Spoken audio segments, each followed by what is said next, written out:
हमें पीरियड्स का फ्लो बहुत कम आता है या किसी किसी महिला को इतना ज्यादा पीरियड्स आते हैं कि उनको पीरियड्स रोकने की मेडिसिन लेनी पड़ती है। इसका बेसिकली रीजंस रहता है हार्मोन्स का इम्बैलेंस हो जाना। जिन महिलाओं को कम पीरियड्स आते हैं उसका बेसिकली रीजन है HB का लो होना, आयरन का बॉडी के अंदर डेफिशिएंसी होना। मतलब अगर बॉडी के अंदर नया खून नहीं बन पा रहा है तो वो आउट कैसे होगा, डेड ब्लड सेल्स आपके कैसे निकलेंगे। इस तरह से अगर आयरन डेफिशिएंसी है, आपको क्या करना है, आपको खाने में चुकंदर का प्रयोग करना है, आपको काली कढ़ाई की सब्जी का प्रयोग करना है, आपको पालक लेनी है, आपको ग्रीन वेजिटेबल्स ज्यादा लेनी है। इसके इंसिस्ट में आपको मैदा, चिप्स, कोल्ड ड्रिंक, इन सब चीजों का प्रयोग अवॉइड करना है। साथ साथ जिस महिला को बहुत ज्यादा ही पीरियड्स आ रहे हैं, फ्लो नहीं रुक पा रहा है उनका बेसिकली रीजन रहता है हार्मोन्स का इम्बैलेंसिंग हो जाना। इसके लिए पेशेंट को क्या करना है, पेशेंट को बहुत इजीली अपनी तरह से इसको नेचुरल डाइट से क्योर करना है। इसके लिए पेशेंट मल्टीग्रेन आटे की रोटी ले सकती हैं और पूरा महीना आपको ध्यान रखना है कि मुझे फर्दर ये प्रॉब्लम ना हो जाए। उसके लिए अपनी डाइट में आपको ऐसी ऐसी चीजों का प्रयोग करना है। आपको लोबिया वाली दाल लेनी है,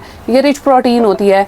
कैल्शियम वाली चीजें लेनी है, पॉपी सीड्स लेने हैं, आपको मखाने लेने हैं। आपको जूसेस का प्रयोग नहीं करना है, जूसेस के बदले में आप फ्रूट्स खाएं, फ्रूट्स के साथ आपको फाइबर भी मिलेगा। इस तरह से चीजों का प्रयोग करेंगे तो आप अपने पीरियड्स को नेचुरल वे से नॉर्मल डेज की तरह भी आउट कर सकते हैं।